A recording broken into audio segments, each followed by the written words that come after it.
Ladies and gentlemen, welcome back to the Feature Length Podcast, a show where we visit/revisit movies and series, new or old, for friendly discussion and usually some artistic examination. This episode marks a return to the typical style here of taking a film that at least one of us had not seen in the past and getting a fresh take on it. This is the first episode to follow the first iteration of our Selections sub-series, in which each of 3 episodes centers around a movie very dear to one of the FLP's hosts. The previous 3 episodes make up the first trilogy of Selections episodes, so make sure to check those out if you think they may interest you. Today, we are talking about a very recent film which swept at the 2020 Oscars, taking home awards for Best Screenplay and Best Director, and being the first ever film to win the Oscars for both Best Picture and Best International Picture. Yes, we're talking about the 2019 Bong Joon film, Parasite. The film was making headlines even before its Oscar buzz, but if you still haven't seen it, here's a brief summary. The film is a contemporary statement on classism in a severely class-divided modern-day Seoul, South Korea. The film looks at 2 different families, the Kims, who live in poverty in a basement apartment on the crowded back streets of Seoul, and the Parks, a wealthy family living in an uptown mansion. When a tutoring offer presents an opportunity for work in the Park household, the Kim family begins to slowly and strategically work its way into various roles in the Park residence, under fake guises. But not everything goes according to plan, and the Kims get wrapped up in the interclass greed which classism inevitably incites.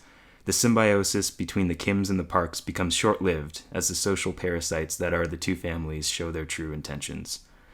The film saw critical acclaim and was lauded as a genius and also genre-bending work. As mentioned before, for one of us, it was the first time watching the movie. But that's not all that will give this episode a fresh take, because we have a special guest. Her name is Maddie, and she thought very highly of this film upon seeing it in theaters. Today, she's joining your hosts, Carolina, Marco, and myself, Daniel, to talk about Parasite. Hello. Hi, Maddie. Welcome to the podcast. Hi, thank you for having me. Thank you for coming. I feel so privileged to be, I think, your first guest, besides for a main episode, right? Yeah, for this a main is the episode, first yeah. mainline episode guests.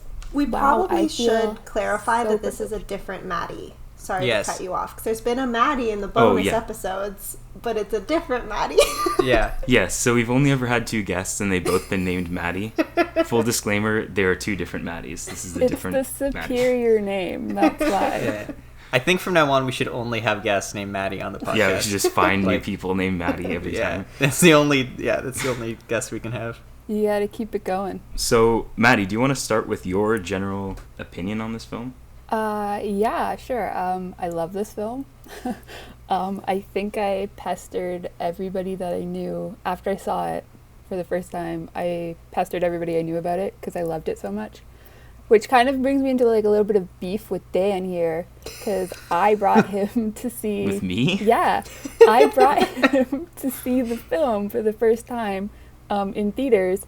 So they had done another theatrical run after the first run because it had done so well and it was getting all this acclaim.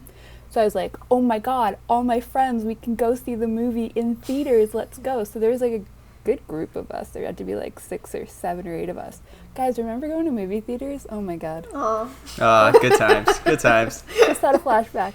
And so there's a group of us, and I remember just being so excited to be there with everybody. And then after the film, I asked Dan, I'm like, so what'd you think? I'm so excited to hear what his thoughts were. And he goes, yeah, it was okay.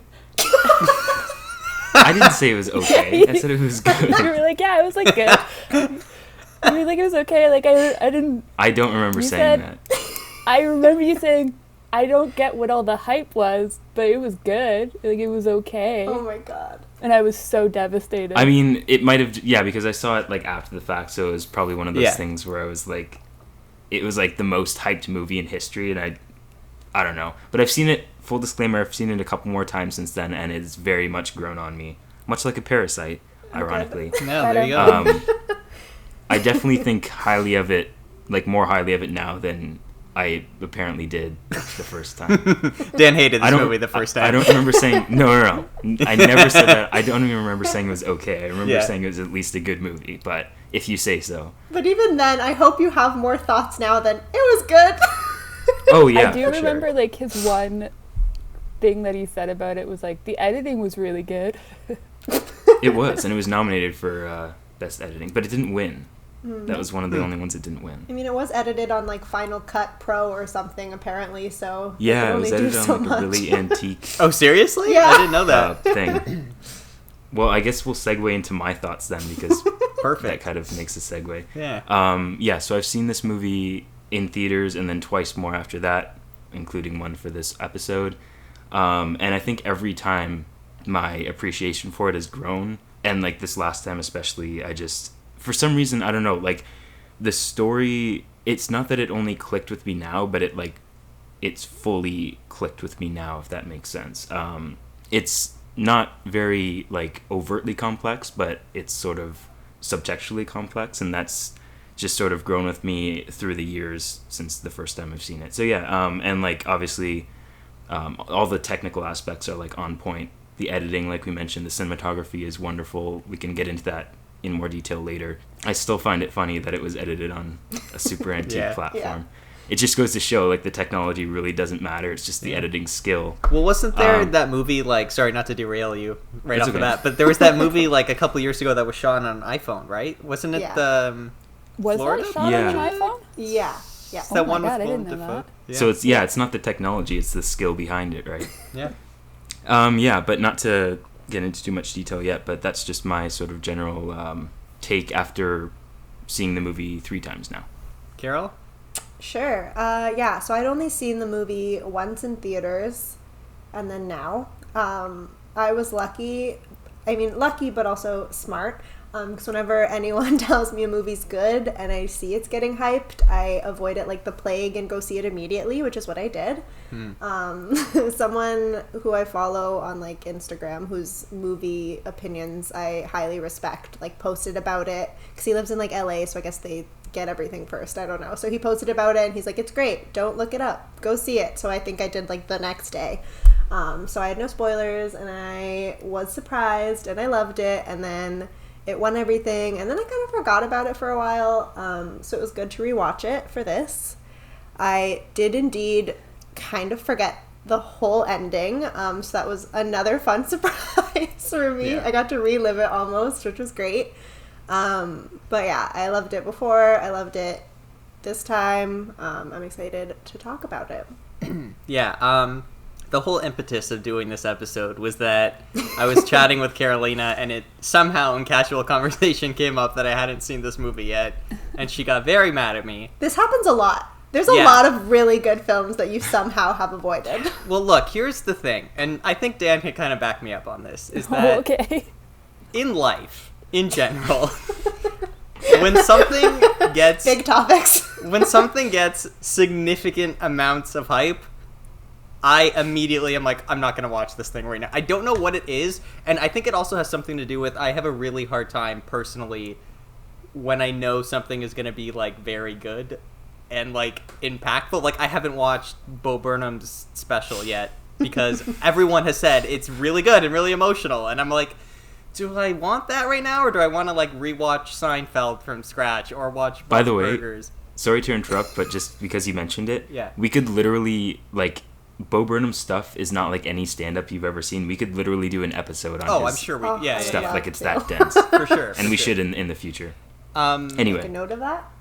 Yeah, I mean, that's my general arc of, like, watching movies, which is I just have a very hard time watching stuff that I know is good because I'd rather watch stuff that I've seen before or that I'm going to have, like, a good time with, whether it's bad or just, like, good in an easy-to-watch way. But if something's, like, impactful, I'm always like, okay, I gotta mentally prepare now to watch this thing. For years. Mentally prepare for Well, years. but I'll say this. Normally it doesn't take me years. Normally it takes me a little while. also, was 2020, like, it didn't feel like that's a rip-off year. That's exactly what I was going to say. Normally it doesn't, like, Yes. in a regular year, I probably would have seen this movie maybe a month or so after it won the Oscars for everything. You know what I mean? But what happened was the pandemic happened, and then I went, like, even more so doubled down on just watching stuff I had seen before or stuff that I knew would make me happy or just, like, silly, easy-to-watch shows. But yeah, so Carol got very mad at me for not having seen this movie, and it was on Okay, streaming. not I mad. Don't make me seem Well- horrible. We're still friends. I'll post the screenshots. I mean, they were pretty aggressive. It but, almost broke up the friendship. It almost, yeah. So I did finally see this movie like a couple weeks ago for the first time, and I also really liked it. I think, that I saw it a decent amount of time after the Oscars, because I feel like I may have had Dan's reaction as well, which was, yeah, it was good. By the way, when you were telling that story, it reminded me so much of Guardians of the Galaxy, because I was out of town. I was out of the country when Guardians of the Galaxy came out, and then when I came back to watch it, everyone was like, this is the greatest movie of all time. And then I watched it, and I was like, yeah, I mean, it's like a Marvel movie. Like, what's the big deal? So, anyway, I finally saw this movie, and I did really enjoy it. I think the thing that I appreciate probably the most about it, and I'm sure this will come up as we talk about the movie, but like the first part of it was more in that category of, yeah, this is good, of like the direct comparison between the rich family and the poor family. But the thing that really like flipped it on its head for me and turned it into something I think better and great is when you find out that like the original maid that was working there also like has her husband like safe in the house, and then there becomes, and that's really like where the crazy conflict comes in, because before that it's just kind of like scamming, and then at that point it's where like the extreme hyper violence and stuff starts happening. And so not just the idea of like rich versus poor, but just the idea of like what class does to people, where I was like, that's like the thing that I think takes this movie up from just a solid movie about like rich people and how that kind of sucks. So yeah, I really enjoyed that. I really love the ending, because the ending, and we'll talk about this as well, is I think a very, very close, like deliberate reference to Taxi Driver and Martin Scorsese, because we'll talk about it, but even in the editing and like in a lot of stuff, it is like very similar. But I love that, because I know that they, if not have worked together, at least have some type of like working relationship of something or another. I don't know, they're connected somehow. I remember at the Oscars he like made a big deal about like, I like this guy and whatever. So we'll talk about that too. But yeah, I think it was great. I'm happy that I was held at gunpoint to watch it. I'm glad that I've now seen it, and I think everyone should watch it. It definitely, I think, lives up to the hype, more so than a lot of Oscars movies sometimes. This one, I think, lives up to the hype. Real quick, just jumping off what you were saying about like the motivation to watch a movie when you hear that it's really good. Yeah. I was literally thinking about this last night, and I'm glad you brought it up. And I think it's because when you know a movie's going to be good, it turns into almost a chore. It's no longer a leisure activity, rather than when you're watching like a bad movie that you can like demean and make fun of. And it makes anyone feel smart to do that, and like I'm guilty of that. Of course, for sure. We all are, yeah. Or even not just a bad movie, but a good movie that you've already seen and analyzed, so you can just sort of watch it more in the background, you know. But when you're watching a brand new movie that's been like critically acclaimed, it sort of puts the pressure on you if you're someone who watches movies to analyze them, like rather than just putting it on in the background anyway. I also think that a part of it is when you're watching a movie that's like quote unquote good and universally good, and if you're not vibing with it, then they're like it at makes least you anyway doubt yourself. I have this immediate gut reaction of like, do I have bad taste? Like, what am I not stupid? Am I an idiot? Like, what do I not like? Just quick, one of the few movies that I watched in the pandemic that is like a universally good movie that I had never seen before is what's it? It's that No Country for Old Men, the Coen Brothers movie. Oh, okay. And I watched it, and I was like, I am not vibing with this at all. Like, I get it, I appreciate it, but this is not for me. I don't care. I could have stopped watching it halfway through. So that's definitely, I think, a factor for me as well. But yeah, I mean, thankfully Parasite wasn't like that. And, you know, I mean, most of the time, most good movies I end up appreciating one way or another. It's not just a full, I hate this, why am I doing this? Sometimes that happens, but, you know. Yeah, and to be clear, even after the first time I saw it, and then found out that it won Best Picture, I was very happy for it, especially because it was an international film winning Best Picture, and I can't believe there's still an international film subcategory. Like, silly. They deserve their own separate thing still. But it won both, and that's like awesome. And I was certainly like, I never wanted to like put the movie down for winning Best Picture. I think it totally deserved it, even then. Anyway, I've been talking a lot, so. Yeah, Maddie and Carol, you guys are the experts on this movie, so go ahead, take it away. I am not. I told you I watched it twice and forgot how it ended. Yeah, I don't this think is I true. can I did think force of- all my I think he friends means to you two watch are it. the two biggest fans out of the four. You guys are the one that makes everyone else watch it, so yeah. I don't force anyone. I just told them that they should. That's also going back. We'll talk about the movie eventually, but At going some back point. to the good bad movie discussion. I always feel bad when a movie is universally good, and then I tell people to watch it because I am the same way. I feel hesitant to watch it because I know it'll take too much mental energy.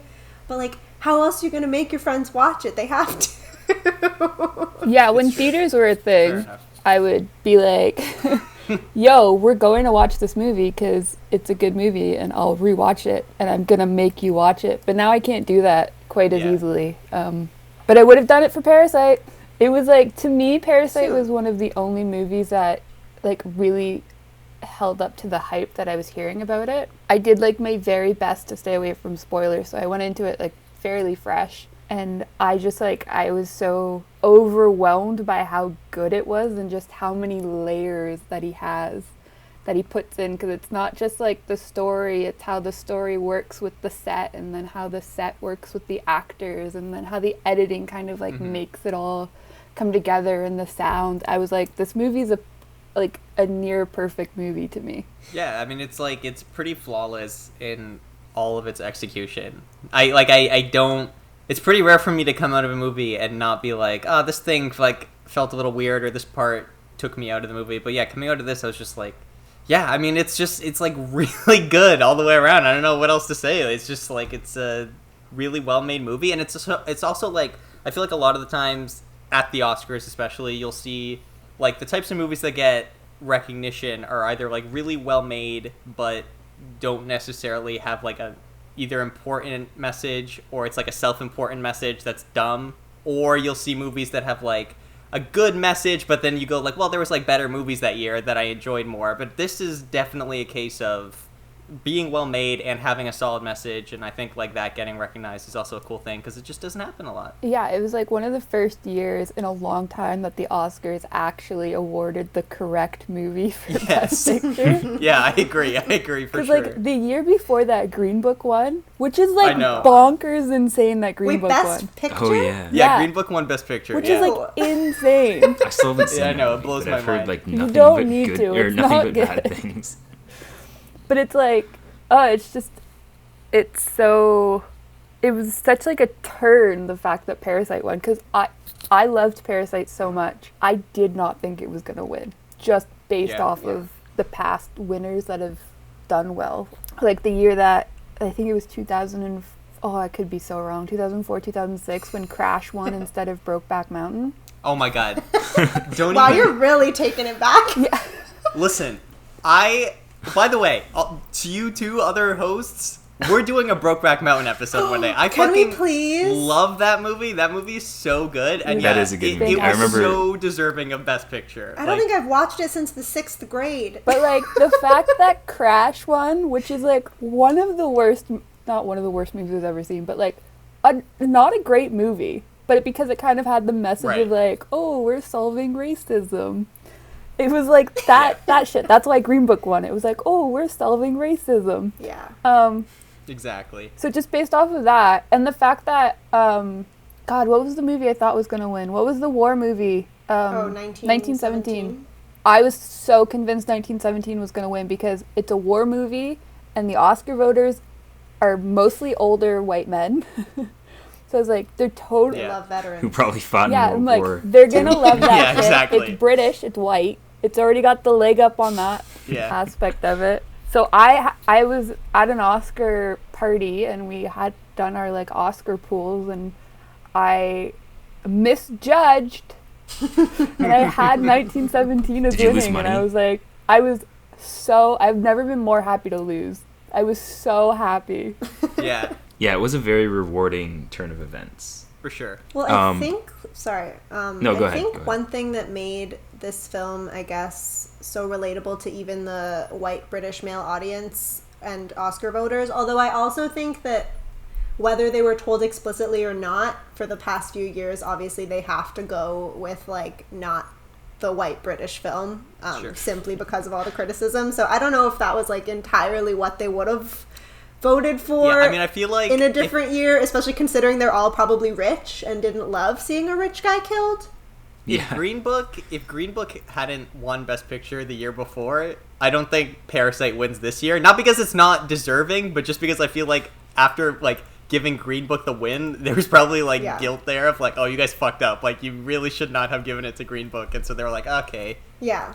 Sorry, I lost half my point. Anyway, what I was going to say is the reason I think it related to a whole bunch of people is because even though it depicted like the rich and the poor to obviously like the most extremes that most people probably don't relate to because no one's that rich. Most people aren't that rich or that poor. Obviously there are some people.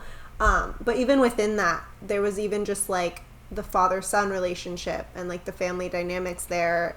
And like, so everyone could see something of themselves in the film, which I think helped. And then also everyone loves a twist, like a man hiding in a basement. Okay, so Such to talk a on good this twist. twist, Oh my God. I have another story from when we went to see this movie at the theater. I was sitting beside my friend Claudia, who I think you guys know, and Yeah. Claudia. Yeah, we know. Sorry. and I was so excited for her to see the film too because I know she'd just have the most fun reactions throughout it. So I made sure I was sitting beside her, and she's so into the film. And then that part comes where it like goes into the basement, and she just went and like covered her hand over her mouth for like a minute straight. Everybody that was in our row like looked over at her. It was the best reaction. It was everything I wanted. Aww. It was like, that's how I reacted, and I just needed somebody else to do that as well. Mm-hmm. It was, what a good twist. Yeah, that's the best part of movie theaters is like reacting with a crowd. Hopefully this fall we'll get to do that again. Hopefully. Fingers crossed. Fingers crossed. One thing I wanted to talk about that I think didn't work for me at first, but then this is one of the things that grew on me the more and more I watched the movie. The way that both of the families are framed, there's not really any character that's particularly likable. Really, like there's no hero character in this movie. Right. Yeah. And at first, like after the first time I saw it, my main I guess problem is a strong word, but I'll just say problem with the movie was I wasn't sure what it was saying. Like, what's the message of the movie? There's no one to latch onto, and both families are made up of like mostly unlikable people just sort of going at each other. But then the more and more I watched it, I realized that's sort of the message, is that this is what classism leads to. It's this division, this unhealthy relationship between the classes that are created in a classist like environment such as this.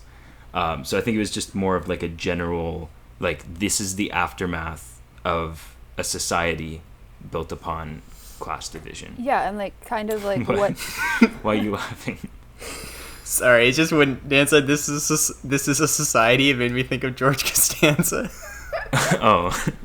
Sorry, Maddie, continue with your point. I hate to have derailed it for that. I think I was gonna say, and just how hard people are fighting to kind of uphold this capitalistic society that we're living in, and how all that matters is kind of like going up the social rungs and not caring about the people beneath you, because that was like a big part of it too, was like the the Kim family, they're poor, but they still have like that sliver of hope that one day they could make enough money to no longer be poor, and they meet this couple that's even worse off than them, and instead of trying to like help them out, they're like, no, you're going to be taking my spot, we can't let this happen. Yeah. So it becomes that like struggle right there. Yeah, I have two things to say. I need to say one of them immediately before I lose it. Okay. To the point of no one was seen as like the bad guy or the good guy. Like even in the title Parasite, like Bong Joon-ho was very deliberate in that, and I don't remember who. I think someone from like a film studio told him not to name it that, because they're like, you can't call poor people parasites, and he's like, no, technically both sides are parasitic because the rich people are leeching off of the poor people for work, obviously, Yeah. and vice versa. And so like even in the title he was very deliberate to be like, no one is good, no one is bad. If if we pick, they're both bad, you know, like there's no one's perfect, there is no hero. And then my other point, oh no, did I lose it? We were talking about the family when they don't shake your head at me, Marco. When they encountered the husband and wife in the basement, I was kind of surprised that the mother of the family who infiltrated the house didn't want to help out, because the housekeeper wasn't asking for her job back. She was literally like, just let him stay here and let him get food once a week. And she was going to pay her for it. I was so surprised that she didn't say yes and was like, don't call me sis. You know? I was shocked. Yeah, I think that's just like a big, I think it was just like, if we let this continue, it could kind of threaten our livelihood. Yeah. But the cis thing is interesting, because in Korea, if you're close to somebody, you'd call them sis. I don't remember what the exact words are for it. I know older sister is Nuna, but I don't remember what like younger sister or whatever, because they're very, very particular about using pronouns like that for respect reasons. So the fact that she's calling her sis is like a huge sign. She's trying to make it seem like they're on the same level, but obviously the mom is like, we're not on the same level. Don't call me sis. Like, this is not the same thing here. We're never going to be on the same level, even though they're like much closer, if not actually on the same level. Yeah, just to echo what you guys are saying, like when I watched this, I did watch it with the other Maddie guest that's been on this podcast. But that was the point she had made too, like in the, I guess we'll call it the first half prior to the twist of the movie, when we're just watching them infiltrate the house, where she was talking about kind of what Dan said, where she was like, who am I rooting for? Like, I'm obviously rooting for the poor family to like try and have some success and not have to be poor anymore, but also like there's not really a hero in this. And I think it does then become clearer as the movie goes on that that's kind of the point. And like what the extremes and division in class can do to people. So I just wanted to echo, like, I think that is like a pretty universal experience of watching this movie, and I think it's also like kind of the point of the movie is probably to make you question in the first half, like, that what the message of the movie is, and then to kind of let you know as he goes on. But then also, this ties into something that we've referenced a lot on this podcast, which is the mother episode of the podcast, where we, especially Dan and I, very much went off on long tangents talking about how when you're trying to get a message across in a movie, it's not just enough to have one person be like mustache twirling evil and then have the other person be like the best human ever, and then to give the best human ever your point of view, and because that's just like a bullshit way of getting your point across. And I think this movie is like one of the best examples I've seen of the opposite of that, where like what you're saying, Carol, like they both are being parasitic in different ways, and so you're not relying on likability of one character to get your point across, which is like a way harder thing to do, but when it works, it really, I think, gets the point across in a more effective way than if just the rich people were assholes and the poor people were the nicest people ever, and then we watched them like take over. Like, that would have not been, I think, as satisfying of an experience whatsoever. So I'm glad that the movie, and also like to what we were talking about, I feel like that's normally the type of movie that would win Best Picture at the Oscars. Would be like that very simplistic idea of like good and evil. So that was probably my biggest takeaway of this, was just how the execution of that story. And I was like, wow, that's really such like a hard thing to do without fucking it up, and they do it. So that's awesome. Yeah, like I guess the Kims as a hero family per se are not nearly as, generically heroic as you might expect from a more like mainstream movie. Yeah. But also the Parks are definitely not, like, they're not evil people. They're also a family. And the parallels are very clear. It's two parents, two children. Mm-hmm. Yeah. And you just sort of see how the parents interact with their children on either side, and that says a lot too. Like, the Kim family is much more close-knit, obviously, than the Park family, because the Park family is a rich family with a housekeeper, and the parents are a lot less involved. Like, they hire tutors for their kids. And then over on the Kim side, again, like, they're much more of a family unit, as would be expected from a lower class family. So Okay, speaking of children, how weird is it that the son of the family starts hooking up with the 15-year-old he's tutoring? Yeah, who's see, that's what I'm also the talking girlfriend about. of his friend. That's what I'm talking about. Or not that was girlfriend, the point where 'cause I'm like, he won't ask her out till she's in college. yeah. But- So first of all, he's like stealing his friend's girl, but also the girl is a high school student. Yes, Yeah. and a they are child. not. Yeah, so that was one of the things where I was like, that's pretty scummy, and that's Yeah. where I picked up on Day like, one. oh yeah, Yeah. these are not hero figures in this movie, and that connects to what we were saying about like who to root for. Yeah, I think It sort of evens the sides out a bit. yeah, the Kiwoo, I think is his name. It's just like his way of being more like his friend Min. Yeah. It's like Yeah. his way Yeah. of being like he wants to be Min. Even like as soon as we meet Min, we never see Min again. We see him in the one scene where he kind of like gives him the scholar's rock or his landscape stone or whatever it's called, and then they have their conversation where he asks him to tutor this girl, and like that's the way into the family. But it's like we never see him again, but his presence is so felt throughout the film, Yeah. through like the stone that Kiwoo keeps, but also the fact that he just wants to be like him so badly, and that's how this whole thing kind of like kicks off. Well, he even directly mentions it at the end, like when after they have the people locked and tied up in the basement and they're in that gym after everything floods, and they're talking about like the dad's plan, which is no plan. He goes, I wonder what Min would do in this situation. And the sister goes, Min wouldn't be in this situation, which is Yeah. true. And so it was good that it was not explicitly stated that he was trying to do everything to copy Min throughout. And so I like that, in case you forgot, they explicitly told you at the end. Yeah, this movie is like the ideal movie of like not shoving everything in your face. Like this is how you do it. You don't exposit. You do it like this, with very strategically, and like in other movies you go from plot point to plot point explicitly, like maybe delivered by dialogue or whatever, but this movie it's like the entire movie is like to make one single like point, which is like, I know that seems basic, that's what every movie should do. Like every movie should have the one like singular takeaway as like its message or its theme or whatever you want to call it.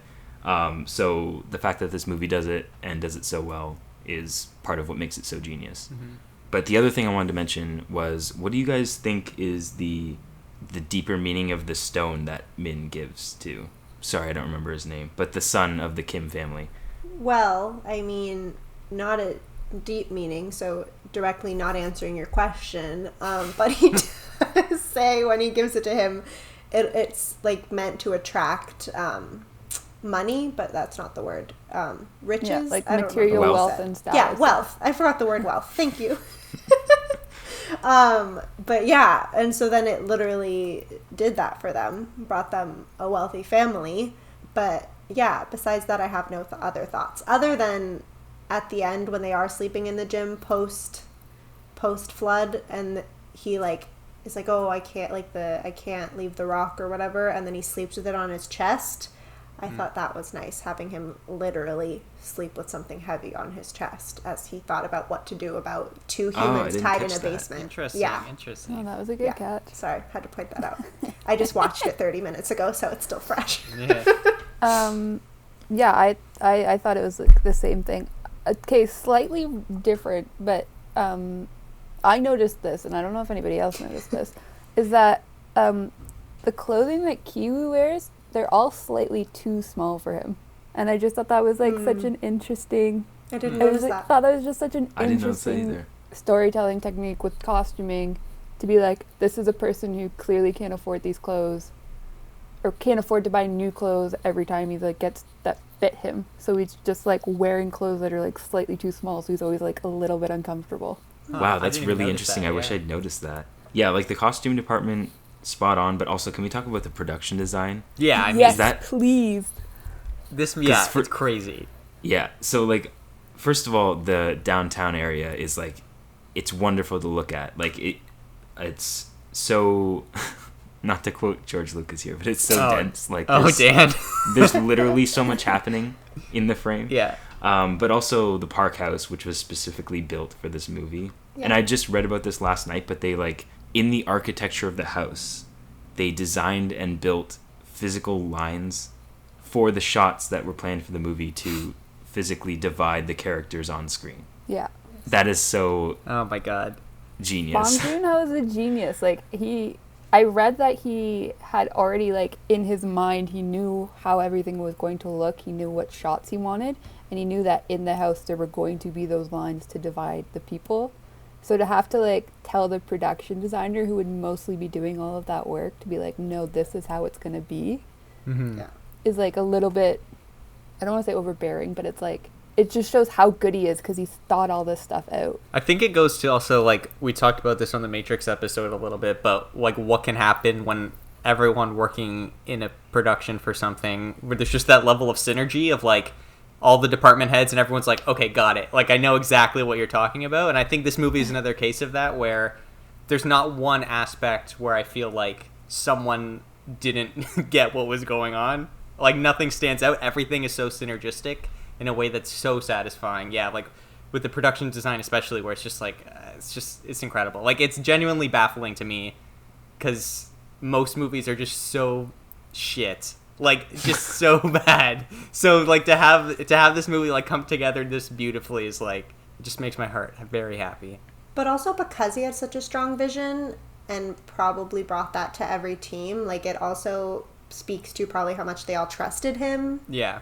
And his idea, which means a lot. And another thing about production, apparently they didn't actually build the top of the house.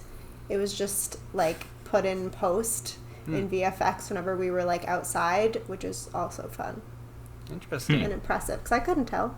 I couldn't tell it was a fake top level. Do you know, like, why? Was it just, like, for money reasons, or was there, like, did they need to get, like, a camera through somewhere at some point? Like, mean, I've only seen the it was movie once, so I just- can't think of any reason, but... I mean, it was just for whenever, like, I think just because they didn't need to. Like, why Yeah. would they? Yeah, just save on money there. Yeah. But I don't actually know why. I just found out it was fake, and I thought that was cool.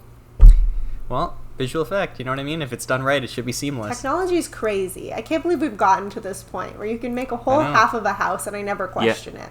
I wouldn't have even thought there were, like, substantial visual effects in this movie Right? Yeah, at all. it's crazy. So that is impressive. But yeah, like, the whole house being built, like, they built a mansion for this movie. That must have felt, like, so rewarding for Bong Joon-ho to warrant the construction of a mansion just for the movie. And it's so satisfying to look at. I don't know, just, like, the color palette and just everything about the house. Like, I love it as a set. Yeah, because, like, It's the very color enjoyable. palette of the house, it's all, like, woods and grays, and so I think the idea was, like, the outside was supposed to be the big star of it. Because to have a huge lot like that in Korea and Seoul is kind of insane. Like, you have to have a lot of money to have those huge lots.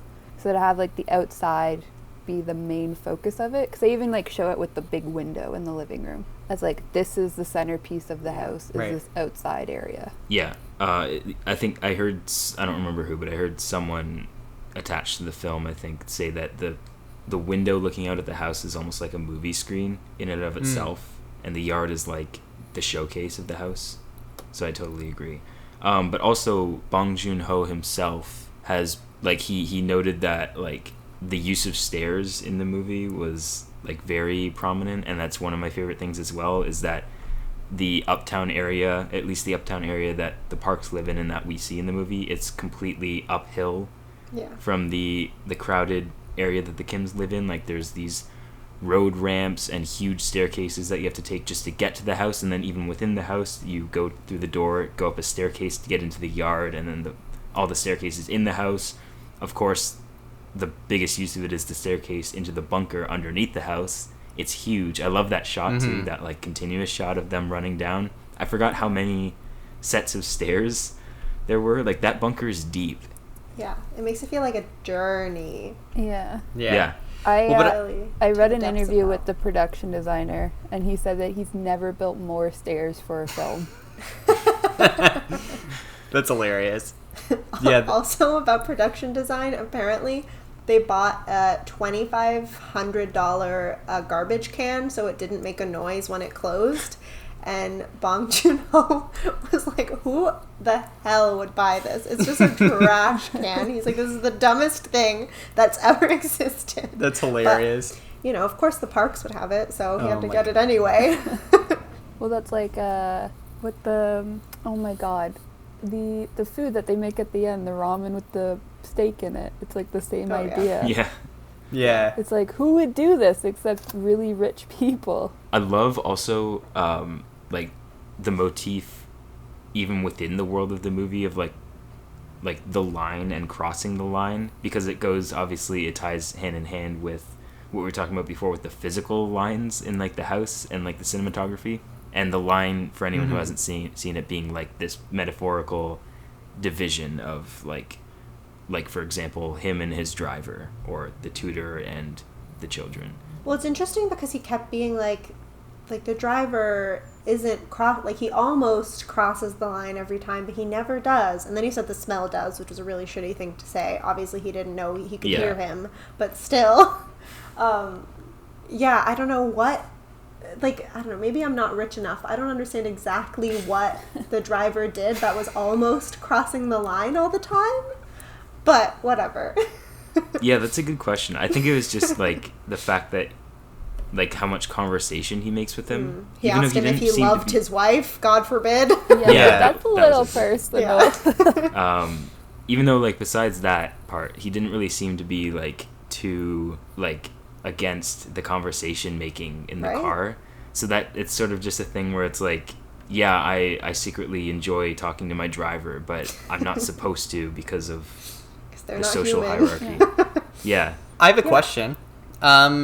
It's more of just I just, whenever there is now like a sex scene in a movie, I always just take it upon myself to ask like, okay, like what is the purpose of this sex scene in the movie other than just to be a sex scene in a movie? So like, what do you guys think the purpose of the sex scene is when the Kim family is hiding underneath the table and the husband and wife of the Park family are on the couch, and then like the kids outside and like stuff starts happening between them while they're under the table? Is it more like, is it just like another layer of tension to have on top of the scene, or like what do you guys think the purpose of that scene is? I truly believe that scene is to, it's like with the Kim family, or almost all the Kim family being under the table and they don't know it, that's like they brought this upon themselves, and it's so awkward, that scene, like a family having to like hear, like that's so I mean, obviously it's awkward, don't even need to say it, but that's like a consequence of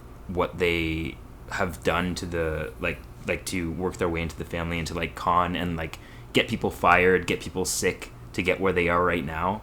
So that to me was like a clear consequence of their actions so far. Just the awkwardness of it is like punishment enough. Yeah, that makes sense. I guess, yeah, like again, only having seen it the once, when it did happen, I was kind of like, is this supposed to just be incredibly awkward for them? Like, I just, just trying to figure out, like, what the purpose of it was. But I guess that makes sense to me as, like, why that's in there.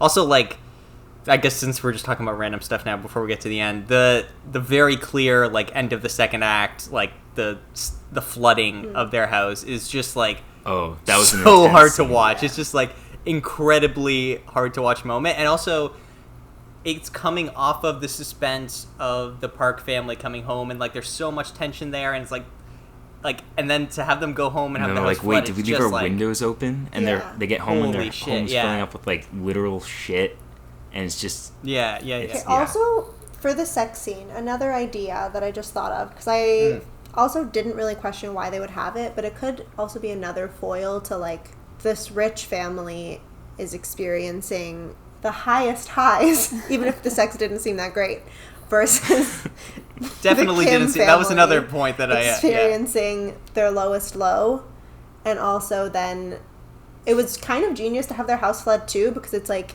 you assume it can't get any worse for them, and then it's like, no, actually it can. Their house is full of shit.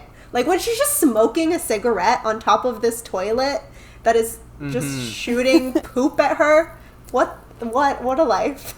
It's also like, I also love, and I'm sure like this isn't a deliberate reference, but just in my own head, this is how my head works. I love the like you know, in like a silly like cartoon or sitcom where someone will say like, how could it possibly get worse, and then like it just spontaneously starts raining on them, and I kind of feel the flooding is almost like exactly what you said. It's like that for this movie, where there's all this tension and everything is awful and what the hell is happening, and it's like, how could this get worse, and then like their house floods, and it's almost like that, but the good version of that, not the silly version of that. But the cool thing about that too is it's raining since they're just like chilling, having dinner at the table before everything starts going wrong, and they're just so like delusional at that point that they don't think, then did we leave our windows open? Yeah. It's not until like the family comes home and everything starts getting put into action that actually occurs to them, and then that's the reason that like they get home and their house is like almost all the way filled up with water already. So I like that they set up the storm earlier on. And that's something like you notice going back watching it after having seen the movie already. You're like, I know where that storm is going. Storytelling. Yeah, it's just like the illusion's been shattered, so now they have to be like, oh shit, we have an actual house. What the hell is going on in that house? But I loved that scene where they're like running down the stairs and the water's just like shooting behind them. Mm-hmm. It's just like it's just such a good metaphor for what's happening like the whole time. They're like, they were up top, now they have to go back down, and they're just bringing all of this shit. Yeah, they're being washed back, and they're just bringing it all back with them. But they had to, I forgot to mention this when we were talking about, like, production design. They call it a semi-basement, so they built the Kim's semi-basement, and they built that whole street, too, that's on. What? Yeah. Street? Oh, wow. Yeah. I didn't realize they built the whole built that whole street. street, and Jesus. everything that they got on that street. They all they collected from around like the poorer neighborhoods in Seoul, and so they completely made that whole street, and obviously the whole apartment. What was the budget? I think it was like 12 or 13 million in American dollars. Wow, that's crazy to me. That's such a low budget, like for this many practical in general for a movie, millions, but yeah. Oh my god. And just like the level of production design they got out of that budget. Like it looks better than most movies with like $100 million budgets. That put it all into CGI, Jesus. I mean, like if you think about it, they would have had to have built the two apartments, or like the house and then the semi-basement apartment plus the bunker. And then I don't think they really built anything else. But like still like insane how well done the film is on such a tiny budget for what it is. A tiny budget, and also only like a fraction of that is for production design. There's also the actors, the director. Like, I wonder what Bong Joon-ho got paid for this. Curious now. What his going rate is. Yeah. You want to hire him? Yeah. If only. Marco, do you want to talk about what you're referring to with the taxi driver connection? Absolutely. And I think I only made this connection knowing that there is a connection between Bong Joon-ho and Martin Scorsese, which, again, I don't remember the full details. I just remember at the Oscars, like, he specifically called out Scorsese as a... Yeah, go for it, Maddie. Okay. It worked. So Bong Joon-ho used to translate movies when he was in university, and he used to love Martin Scorsese. So during the Oscars, when he was accepting one of his awards, he specifically pointed out Martin Scorsese because he loved watching his movies, and he loves his movies, and he's so inspired by his movies. So he had him do like the standing ovation. As he's winning his award, he has Martin Scorsese do a standing ovation, which I just thought was so cool. Great. But yeah, that's the connection, is they just have like a very deep respect for each other, and like I think Bong Joon-ho's like a huge fanboy. That makes a lot of sense because so what Dan was talking about what I alluded to, I don't know. I've definitely shown Carolina Taxi Driver. Maddie and Dan, have you guys seen Taxi Driver? I've seen it a very long time ago, so I don't really remember a lot of it. Okay. I've never seen it. Dan, unfortunately, I'm gonna have to spoil that's stuff for you Dan, here, but plug that's your okay. ears. Yeah, Dan, just don't be a part of this whole conversation we're gonna have. Just send me the files later, and I'll just edit the episode. Yeah, exactly. Taxi Driver is, I think, probably like my second favorite Scorsese movie. I love that movie, and there's something about that movie in particular that it's so rewatchable for me because I'm almost like in a trance anytime I'm watching it, where there's just this level of like constant, slow, but like under the surface tension that gets carried through the whole movie, and like weird shit's happening and you're like uncomfortable. And then right at the end of the movie, Robert De Niro's character, Travis Bickle, snaps and goes to this house where there's prostitution going on, which is like a subplot in the movie, and basically goes to kill everyone there to free this one prostitute played by Jodie Foster, who was like 12 years old at the time. So he goes there, and there's this like, the whole movie, there's not really any violence. It's just like this constant tension, and you can tell Travis is like fucked up because he keeps a diary and like he's not okay. And then it gets to the end, and it is like bloody, like Martin Scorsese gangster movie. Like he just eviscerates everyone in this house, kills everyone, but then he's also getting shot at and he's bleeding out while he's killing everyone. And fun fact, they had to actually like change the saturation during that scene because it was so bloody that the rating authority, whatever, were like, no, you can't. You're going to get like an X rating on this or whatever. So in order to keep it R-rated, they actually had to drop the saturation on the blood so it didn't look like real blood, which is silly. But anyway, I guess that fixes the problem, is having it look a little bit off color. But he goes into the house and he kills everyone.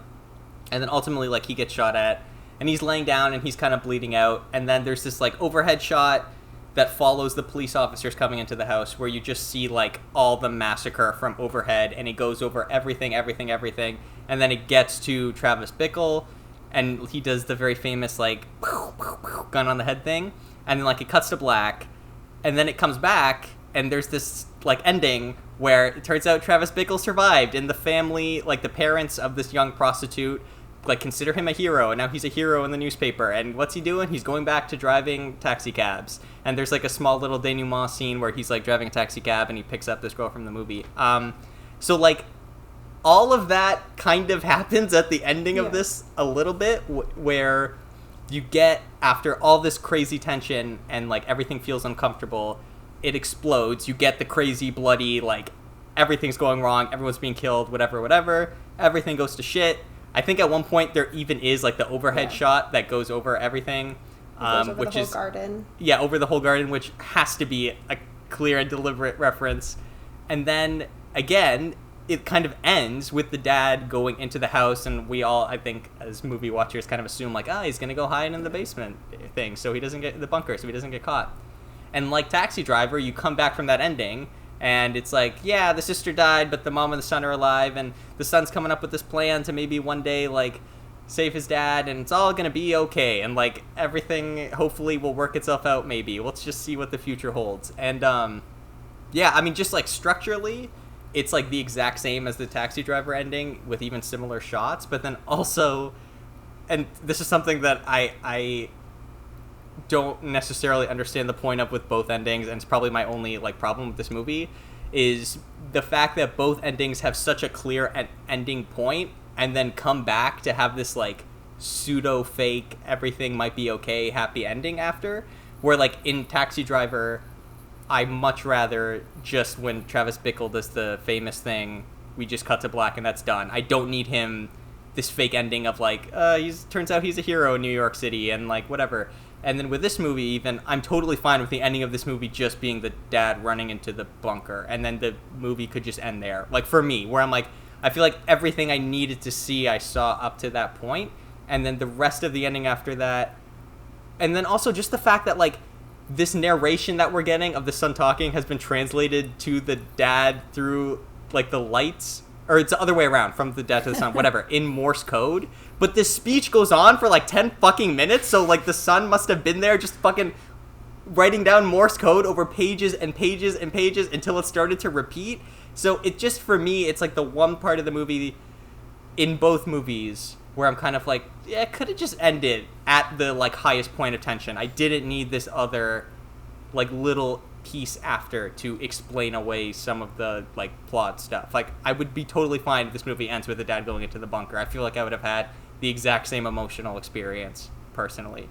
So anyway, those are the similarities between the two endings, and the same problem that I have with both of them. So cheers to that. Maddie, do you want to argue for this ending, or should I? We can both do it. All right. Because like I like the ending. I think it's a very it's a very bleak ending, but it's sort of necessary to kind of wrap the whole thing up, in the sense that just like in Taxi Driver, where he kind of like ends up in the same spot, it's like the family's back. The family's back in the same spot. They're missing a sister. They're missing members of the family, but they're still living in that same shitty apartment. They're still struggling. Nothing. They've gone through this crazy life experience, but they haven't progressed anywhere. And having the son have this like wild dream of, I'm going to make money, I'm going to buy this house, all you'll have to do is like walk out and we'll be there together, very clearly is not going to happen. And so it's just kind of this almost kind of lesson that like he went through all this stuff where he thinks he's going to kind of climb the social hierarchy rings, but even after everything that's happened, he still thinks that way. It's that like hope of that capitalism and that anybody can get out of the situation they're in if they work hard enough and if they meet the right people. But it's like, that's not how that works. He has this huge wish and idea, and it's again clearly not going to happen. But it's I just thought it was such like a good way of wrapping it up, because Bong Joon-ho does have he does like to end his movies basically how they began. So there's another movie called Memory of Murders, which is a fantastic film that he did, and you guys should watch it. It's the same thing, like the last shot is almost exactly the same as the first shot. But like obviously so much has happened in between all that. I don't know. I really like the ending. Like I understand your point of view, but for me the ending really kind of like wraps everything up, that nothing's ever actually going to change. Yeah, and I think the ending kind of had to be the way it was because the movie started out with like, you see this poor family and like the son says like, I have a plan, and the father is so proud of him. Like that's how it begins. It's all about a plan. The son has a plan. When shit goes wrong, the dad quote unquote has a plan, and then the son has to think of a plan. Like there always has to be some kind of plan, dream, whatever you want to call it. They call it a plan. And so it had to end with a new plan. Like it can't not. That's all his father ever wanted him to have, is a plan to get him out of this. And so that's what it was. And like, even though you're like, oh, they had to show this like beautiful like ending that could have happened, but because you then end back in the house, like that's the final shot. Like he's telling you no. Like you like, I don't know why he had to show it to us to, you know, tease us like that. But even in interviews, sometimes people would be like, oh, so like, do you think it happened? And he's like, no, I ended the movie in the basement because obviously it doesn't happen. Like, are you dumb? Like, how would he get that much money? But yeah, I don't know. I think it had to be that way. I respect what you guys are saying, but here's my counter argument to it. First of all, I just want to point out, just so we're all on the same page here, I also totally like agree, and like obviously the ending is like satirical. Like obviously like it's a faux happy ending of like, this is the great thing that's gonna happen, and like obviously it's not gonna happen. And then even to the Taxi Driver example, a lot of people consider that ending to be not even necessarily literally what's happened in the movie, but like what Travis Bickle internalizes is going to happen. You know what I mean? Like in his last moments as he's bleeding out, he's imagining that like he'll become a hero of New York and whatever. So like I do get that. My only counter argument is in terms of the cyclical nature of what we're talking about here, and how like the dream of getting out of poverty is kind of like bullshit. Like if you are in like a certain level of poverty and certain conditions, like that's kind of what we're talking about. I feel like that point gets across, and even just like the continuing nature of all this gets across with, now there's another father trapped in the bunker. So like if you like, for me anyway, like seeing like if you were more deliberate about showing him go into the bunker and then it just ended there, I feel like that would have been enough for me.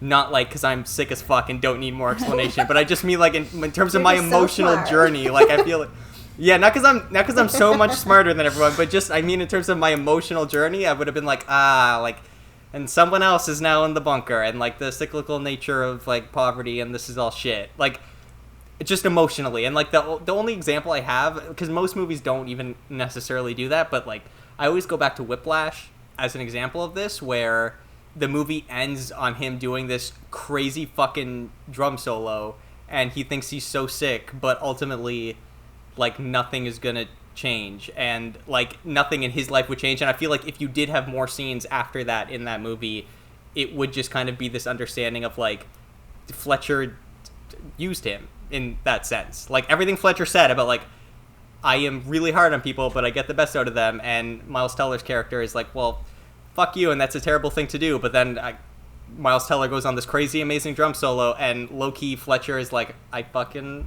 Like, you're doing this despite me, but also, like, I win, because I did get the best out of you. And I feel like that was enough for me to just end on that crazy moment, emotionally, where I, like, was like, I don't need to see the resolution of, like, does he go on to be successful, or whatever.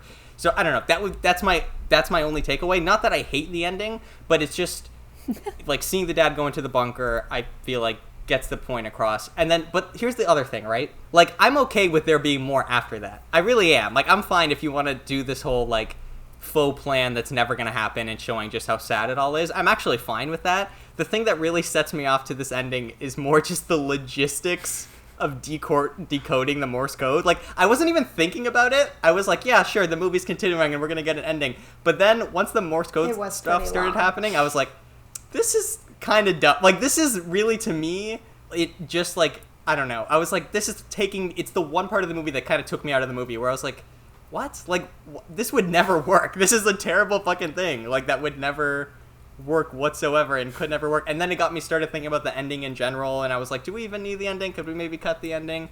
I don't know. It's not, like, the end of the world either way, but that's just my perspective. Also, are we supposed to assume that he showed up he happened to show up at the beginning of the speech of him? That was like my thing, too. I do remember watching the movie and be like, well, how does he know this is the beginning of it? But this is what I'm saying. Yeah. Like, as long as the speech... I would have laughed if there was, like, a critical point beforehand that he missed that, like, he didn't take down. Yeah. But here's my thing. What I'm saying is, like... Okay, yeah. No, go ahead. I was just going to say, the logistics of the Morse code is he would have had to start writing and then write all the way through that entire fucking 10-page speech until he gets to the point where it starts repeating again.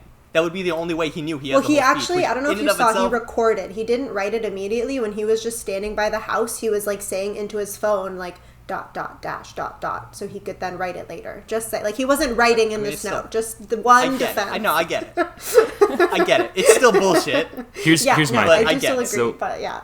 I'm fine. I'm totally fine with, like, the convenience that he showed up just before he started the long Morse code message and then waited till the very end. Even if he didn't repeat, even if he just did it, like, once a night, and that was the night that the sun finally made it there in time to take it down.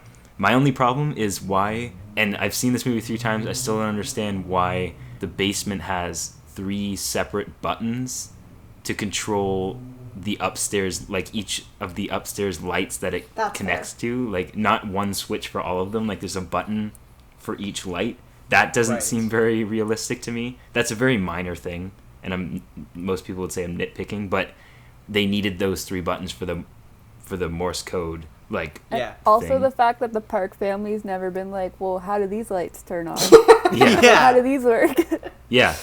And that's the thing, is just, like, that is the only thing where I got so hung up on the logistics of it that I was, like, not even, like, processing necessarily the actual, like, relevant information, because I was just like, this is weird, how would that work? And yeah, Dan, you're right, like, they like as an electrical engineer, like, why the fuck would there be 3 switches? Like, it doesn't make any sense. Is there any reason for the basement to have, like, a shut-off switch for each individual light? No, of course not. Like, they're so close to each other, and also you have to assume that because they're in the same area, they would be on, like, the same circuit. So, like, unless they were all individual circuits, which makes absolutely no sense why anyone would do that. Even a rich, like Carol was saying, maybe I'm just not rich enough.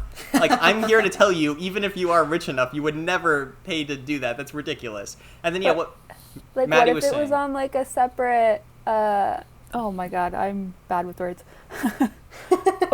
Which is funny, because I'm on a podcast right now. What if they're on, like, a separate, like, power source or something for, like, so they could do Morse code in case the power goes out. Like, I don't know. But that would be the only thing, is literally, like, the only reason these exist is to perform Morse code. Like, and but why do they need 3 for Morse code? Can't you just do it with 1 light? You absolutely could do it with 1 light. If they were all on one circuit, you could just flip the switch. Yeah. So it was a weird random detail. He needed 1. Yeah. Yeah. You literally only need 1. But I'm totally with you, Dan. Like, And I guess that's really, I mean, at the end of the day, like, I know I'm guising my talk of the ending in, like, do we really need it emotionally? But, like, ultimately for me, it was just... the electrical just the engineer. Like, it was one of those things where when it was introduced earlier in the movie, I didn't question it because of everything else going on. But then when you get to this ending, it kind of, like, popped into my head and then started making me question a bunch of stuff logistically, which... To me, I'm like, if you can't do the ending in a way that doesn't do that, then either, like, don't do the ending or restructure the ending, because that just sucks. That, like, the very last thing that happens in the movie, I'm like, would that work? Why is that like that? What are the logistics of this? Like, that's my biggest problem, really, with it. So, I mean, it is what it is. Like, it's not like it ruins the movie and doesn't deserve to win Best Picture because of that one contrivance. Like, I get it. Sometimes you need shit in a movie to make it happen, but it is a little silly. I do love that the one thing that we've, like, found wrong with the movie, we've ranted for, like, 10 minutes, and it's the one thing we could find wrong with it. Yeah, and it literally, it's the most minor switches. thing. Like, yeah, it's literally, it is. Yeah, and that's why I want to say, like, despite that very minor problem with the end, I also am in the camp of I like the extended ending, like, rather than an ending on the dad going into the basement. Fair points, Marco. Very fair points. But in my opinion, I think... Just go jump off the bridge, Dan. I don't know. I'm here on a rock. What the fuck is the point of this anymore? Just go run into a bunker already. But I like it because, despite seeing the movie before, when I watched it this last time, I forgot that it was a fake ending. And that's why I was like, oh, I'm kind of thinking what Marco was thinking. Like, do we need this? But then you get to that reveal again that it didn't actually happen. And then you start questioning, oh yeah, why did I ever believe that was true? Because, like, where would the money come from to go to university? He's been out of high school for years now. Why hasn't he gone to university yet? Like, he probably would have if he could have. They're on parole now. They're on parole. Yeah, like, people are, like, on his ass because his dad committed a crime. Like, this is definitely, it never would have happened. So that twist at the end that it's a fake happy ending and it's actually very tragic was very effective for me, because it's like the clues were there the whole time, and you were just so, like, swept up in it that you totally missed them. Like, the biggest one for me is, like I said, if he could have gone to university, they mentioned at the beginning of the film he took the entrance exam like 4 times, and he, like, succeeded at it. So why hasn't he done that? It's because it's not viable in this economy for someone in his position to have a university career, which is the tragedy of the whole film. It's what the movie's saying. I have a question for you guys. If we rewind the movie a little bit, when the dad of the Kim family attacks the dad of the Park family with violence in the way that he did you guys agree with that decision to have that be a violent altercation like that? Because I have a film professor who hates it. He's like, I love this film. Yeah, he's like, I love this film. I think it's a fantastic film. But I hate that they used violence, unnecessary violence like that. So I'm curious about, like, what your guys' thoughts on that is. I think it was warranted. Maybe really? Not death. I'm not saying kill the rich. I am, baby. Let's go. I do have kill a sign rich, in my let's house. eat 'em. I have a sign in my house that says "Eat the rich," but, like, I don't mean it. If any, like, metaphorically. Yeah.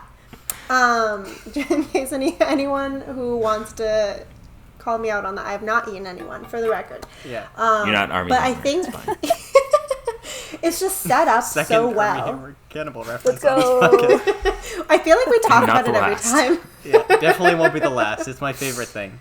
But no, I feel like because it shows so well that he, like, his disdain for this family is sinking in, especially when his daughter, although, like, I'm sure the family doesn't know it's his daughter, but still, this person is dying, and the family still is like, no, you have to drive us, like, come now, and, like, him just seeing all that going on, like, what else would he have done? Like, what, like, it's a bunch of people had already died at this point, you know what I mean? Like, if he didn't stab Mr. Park, then what? Like, what should have been his response to that? Just staying with his daughter and looking angry? Well, here's, like, my opinion. I agree. I agree with both of you. So it's a perfect movie ending, but obviously movies are an exaggeration of real life. And from that perspective, I obviously think it was like killing someone is unwarranted. Yes, yeah, okay, for sure. So I think that's the question that Maddie was asking. But like, again, I also agree with Carol because like in the movie world, it's a perfect way to like this is where the escalation of the action was leading to. So I also think it's like it almost makes this movie. It almost ends it on like a genre movie note of where you just have this like insane release of the tension that's been happening this whole time, where like obviously this movie has a lot of important things to say and in large in part is just kind of a dramatic movie, but there's also aspects of this movie that play like a psychological horror film a lot, especially when you introduce like the bunker in the basement. So to have like the ending end in like all this extreme murder outside of just the Martin Scorsese references, like I think is really warranted. And I think even just from watching this time, for me, like when that happened, I was like, fuck yeah. Like it was just like, it was such a like welcomed release to everything that had been happening this whole time. And I think it is like a great movie ending, like what you're saying, Dan. Obviously, that is where the movie like transitions into borderline fantasy, whereas, I mean, I guess this whole movie's kind of like, nothing that happened in this movie realistically probably could have happened unless you were like perfectly conniving and perfect in terms of like... Yeah. It is you know still what I mean? Film. Ultimately, this it movie is a could be movie. A fable. Yeah, like, and I do think that's almost how I look at it a little bit of, is more of like a moralistic tale than anything. And so like to have that be the ending, I was fine with. It didn't take me out of the movie. In fact, I really enjoyed it. And I think it was like, I don't know, thinking about how much tension had been built up, how else you release that in a satisfying way. I don't know. And at least none of the Kim family were the first to, like, they didn't make the first move. Yeah.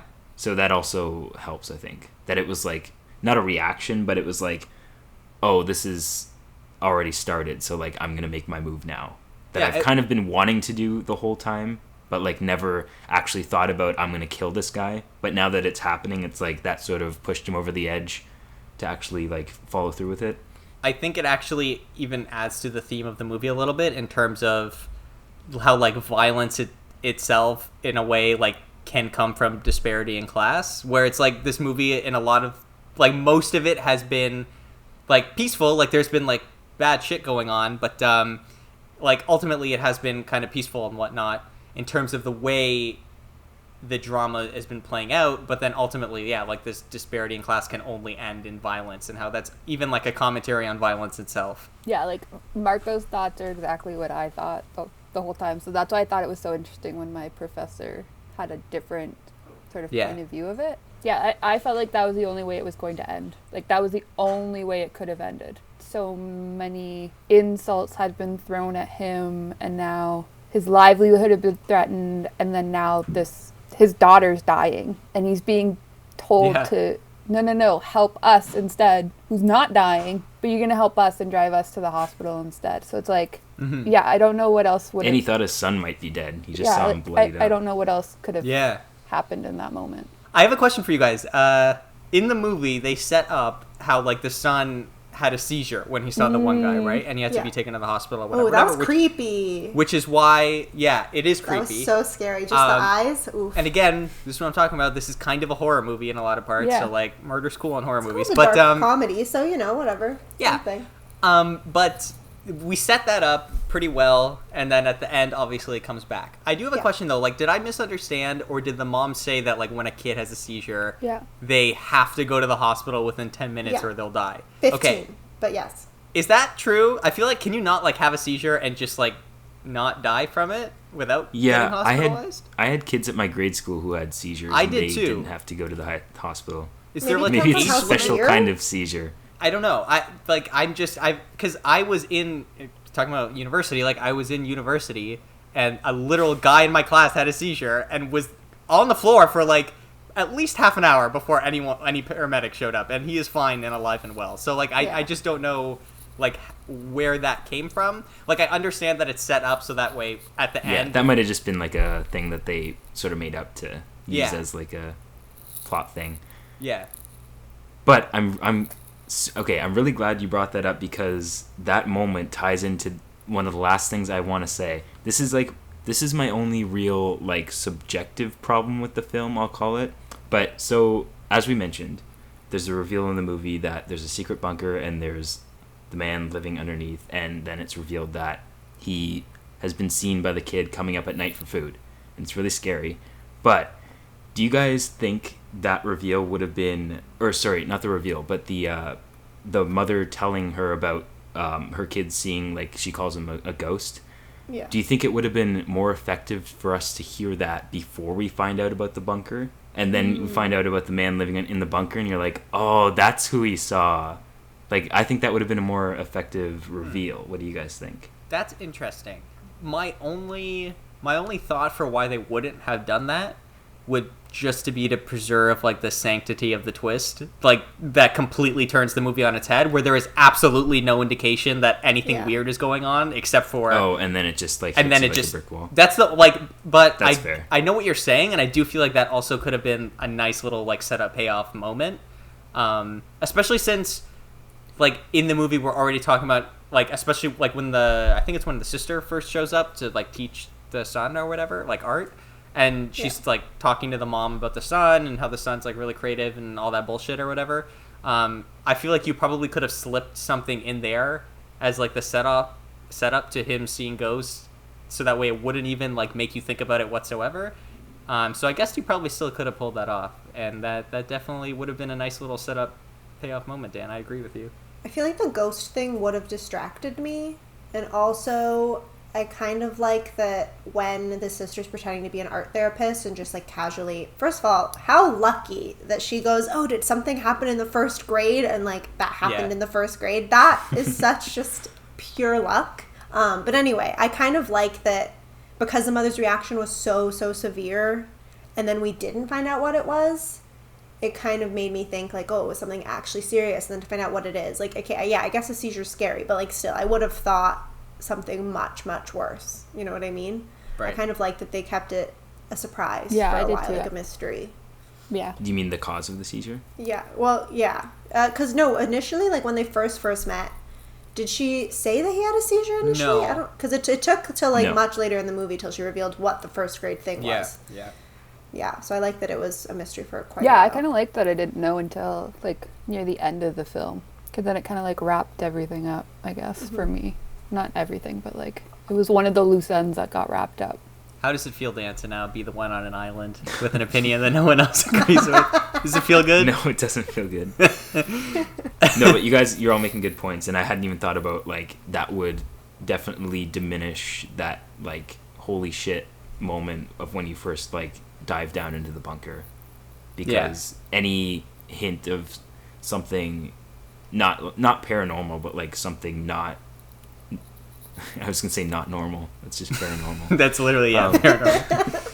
Going on, it would diminish from that twist for sure. Yeah, especially since we see the basement quite early on in the film, when the daughter comes over to do the first art lesson, and the mom and the original housekeeper were like, oh, we're gonna bring plum extract up to them and, like, sneak into the room, and you're gonna tell me what's going on. So you kind of see the basement, and if we had known, I guess, something sooner about what happened, I would have, like, been thinking, oh, somebody's in that basement, somebody's in that space. So yeah, it just totally would have ruined the whole thing. And, like, there's something going on down there. Yeah, that's true, because then you think back to those scenes where they're just in the basement, and you're like, holy shit, they had no idea that there was a whole other floor and a person living under there, and that's just so creepy, thinking back, like, retroactively. Yeah. I just want to say one more thing. The fact that the rich mother, first of all, so out of touch, but also the fact that for her son's birthday, she called his birthday cake a trauma recovery cake. Oh my god, I know. And then it ended up being involved and surrounded by so much trauma that I'm sure he'll never get over. Another little genius joke. Because, also this movie was really funny. I don't think we talked about that enough. In case someone is listening to this and didn't see it. It's funny. It doesn't sound like funny. It based on what we talked about, funny. But it is. One of my favorite scenes was when Kiwoo is coaching his dad about how to like... The script. basically come up with the story of why the housekeeper's at the hospital and how she has God, what does she have again? TV, and TV. he's like, your energy level's up here, but you when need they're to reading bring from it the down scripts. here, and they're like rehearsing it. I'm like, Yeah. scene. Yeah. That was great. That was really good. Yeah, that's what I like. Even in the intro, I mentioned it really is like a genre bending Yeah. movie, and that's I think one of the most impressive things about it. All right, well, Maddie, on behalf of all of us, I want to thank you for joining us. Wait, don't thank her yet. I have a fun fact I forgot about. Oh, go ahead. They're apparently making like a mini I TV forgot that series too, yeah. spin-off So- of this. Have you guys heard of that? So Bong Joon-ho said that he had so much No, I that he haven't wanted to heard of put in the movie that he obviously couldn't because it would have been way too long. And he's like, the only way I could make this as I really wanted to is to do it as a TV series. So I think he's partnered with HBO and Adam McKay, who's done Yeah. like The Big Oh, Short damn. and that stuff. So Ooh. I think it might be in English Vice. too. Yeah, it's supposed to be 6 hours long, and Tilda Swinton is confirmed as being cast in a lead role, and Mark Interesting. Ruffalo is rumored to star as of February Wow. 2022. Wow. But we'll see. Yeah, I don't know how I feel about that. I kind of wish it could, be the same cast or something, but I'll take anything he gives Yeah, us. like I kind of wished it would have stayed So. in Korean, I guess. Yeah, because I think I it's just gonna be think weird. like so much of the This definitely feels like the Western version of Yeah. the movie. I don't know. I probably- just feel like it's so good as is, but I guess they wouldn't want to do it in Korean because they already have the film in Korean. So then you're just kind of like showing the film again. It's like the extended I don't edition. know. It's like the Snyder cut of the film. I agree You though. might Like, say. I'm excited, but I'm also a little like, but why do we have to Hollywood eyes everything? Yeah. Yeah. Yeah. Yeah. Okay. Now I'm we can thank curious, her that though. I just had. We had to talk about that too. Yeah. Well, that's interesting. I didn't even know that. I'm curious though about like how Adam McKay and Bong Joon-ho will work together. They just seem very like their style seems I very don't different. think I don't think their style is that different, to be honest. I think just like the dark humor bits definitely is like Or maybe I'm thinking of Judd Apatow's. Yeah, I think you're Yeah. thinking of Judd Apatow. Yeah, because Adam McKay is That's very like. different. But didn't Adam McKay do Anchorman? yeah. No. Like- Yeah. Oh, yeah, did he? with Will Ferrell. He used Yeah, to be. I thought he did. Oh, shit, I think really? him and Will Ferrell. Wow. I don't know if they still are producing partners or they might not be, but they That's were right. at one point. I think they've kind of broken off now. But yeah, he did write Yeah. a lot of like Will Ferrell's earlier stuff. Now he's doing more like dramatic, and not even dramatic, but he definitely has like dark humor, like satirical sensibilities. So like I think his most recent two were The Big Short and then Yeah. Vice, which are both like very satirical, dark humor, funny, but talking about stuff. Okay, that So could work really I think well. I think it might actually end up being a decent pairing, but well, I mean we'll have to. Only time will tell. Keep my eyes open for sure. Also, Anyway. Carol, sorry, Dan. I mean, That's we okay, could even that's talk okay, about this go after the podcast. But like, you said like the Snyder cut, like extended Yes. cut, and then I spiraled me into thinking about what the Zack Snyder cut of Parasite would look like. Like, Oh, no. what would have happened if Zack Snyder directed Parasite? And I'm just imagining like digital snap zooms on everything and slow motion, and it was just Also, like all of the sets would have been like CGI. There would have been not that many practical yeah. sets. And that's the thing, like we were talking about, like his movies cost how many I know. how many hundreds I of millions, know. and they all look so fake and like I mean that's his style, and we've gone into detail about this, so but it's much not just detail. him. It's Yeah. not just him, but like with this amount of money for Parasite and they made it look so beautiful. That's why one of my Yeah. biggest gripes about Hollywood films is that the budgets are this is definitely off topic, but the budgets are so large for no reason at all. Yeah. Yeah. it's for the actors It's too. just Like, like- so many of the Yeah. actors are It's getting tens of so millions of dollars. ridiculous. It's so inflated. so inflated. It's like Well- the chances of you actually making that amount of money back, like Tenet, are you kidding me? You thought you were gonna make that money back? You spent $200 million. I You know. think you're gonna make that back? That's like, yeah, and this is, I mean, a lot of people like around, I guess this does relate because, you know, it has to do with like money and stuff. So I guess this is kind of on topic, but, No, this is on top.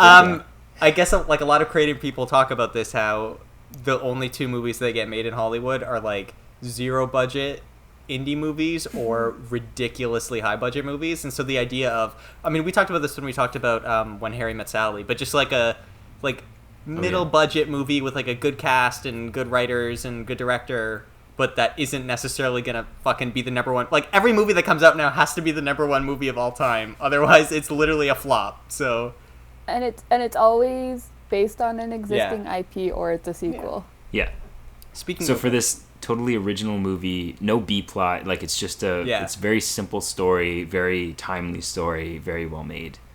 All around, just a great movie. If you haven't seen it still, definitely go check it out. Sorry, Marco, what were you going to say? I was just gonna say, the TV show based off this, starring Mark Ruffalo and Tilda Swinton, who are teaming up again after their brief appearance together in Avengers Endgame, God. when they go back in time to the timeline. So there we Gotta go. bring Marvel in somehow. Nice. Yeah.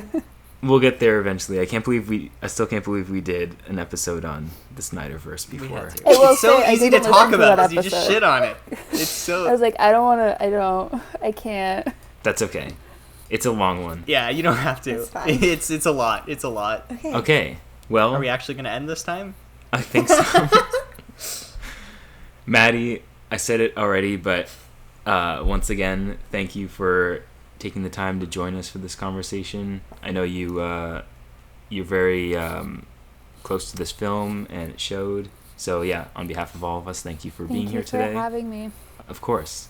We don't know what we're doing next, right? We don't have anything to I don't. tease. I don't No, think we've but it's discussed it yet. episode 20, so like we should do something cool. You know what you guys yeah. should do? Let me recommend a movie for you guys. Okay. Okay. Josie and the Pussycats. Yes. It's an underrated Guys, it's so good. classic. It's so good. You guys. Wait, have you guys seen it? You No. guys have to No. do it. I thought you were gonna say Guys. Promising Young Woman because you Promising Young recommended Woman is that. very good too. I do couple really like that times. one. But like Josie We and have the to do that Pussycat too. Doll, banger. It's a banger. Mm-hmm. Okay, is there any thematic connection to the number 20 we can draw? Anything? Okay, I- why are I we mean, celebrating 20? I thought we Wait, decided Yeah, 25. 20's not really. Wait. 20's not really. Okay, I guess. I was just gonna say, keeping in mind that we only did the Matrix at 10 because of 1 and 0. So, like, the connection Yeah. can be very loose, but there just has to be well, something. What is a 2 and 0? Like, how is that prominent in anything? Is there a movie where It's somebody not. turns 20? I don't think so. No. I feel like there's probably Yeah. only movies about people turning 21. Yeah, that's the problem. Or Damn, like guess you 13 guys are going gonna on have 30. to do Josie and the Yeah. Pussycat. I always say Josie and the Pussycat Dolls too. Okay. I keep Yeah, saying we'll Josie and the discuss. It Pussycat might be a Dolls, but it's surprise. Josie and the Pussycats. Ooh. But I'm so used to finishing off with Pussycat Dolls. Like the band? Yeah. yeah. Yeah, well, we'll see. It'll be Yes, a we surprise. still We'll have to discuss. discuss. Maybe I'll convince him to watch Figure it Josie and the out. Pussycat Figure it out. Dolls. Fuck, I did it You're too! doing it. I give up. All right. Well, in that case, just stay tuned. We don't have anything to tease right Oh now. wait, guys, I can recommend Cats as well. Cats is a Oh good one. fuck. Oh, fuck. Hell yeah. Well, we should do. We need should- to talk more, Maddie. I wrote a paper, film marketing on cats. We should do a double feature of Josie and the Pussycats and cats. Cause cats. I don't know There how you that has go. nothing to do with Ah, because 20. both but have cats at least in there's the a title. thematic- Invite me back. I know a lot about both of these films already. Fun fact about cats: we know we have to do it eventually. I just don't know. Yeah. I don't know any number episode that would be like perfect. I feel like also I'm joking about the double feature. That definitely would probably warrant in There a isn't full one. episode. It would be 4 hours long. If Oh, you yeah. need any Snyder fast Cut. facts about cats, let me know. I got them. We're dreading coming to that episode, but we will for sure when we do. I know, I'm excited. You guys are dreading Okay, well it. Marco and I are That dreading. movie's awesome. Carolina, we do need to talk more. Okay, but It's because we haven't seen it yet. if No, we do you're cats, gonna hate it. here's what I'm gonna say though. Can we turn the episode into a drinking game? Like Sure. where if certain things come up in our conversation, we have to take a shot. That way we're at least drunk talking about this movie. No one's do stopping that you too. from drinking Okay. during any Yeah. episode. Yeah, That's next time I won't make tea. I'll make a very alcoholic drink. All right. Well, with that, thank you for listening as always. This has been a Lord of the Rings extended cut ending. We've been trying to end this podcast for like fucking 30 minutes. Yeah. It just won't stop. We just We're keep having fun talking. out here. Oh my god. Okay, well, All thanks for listening. Bye.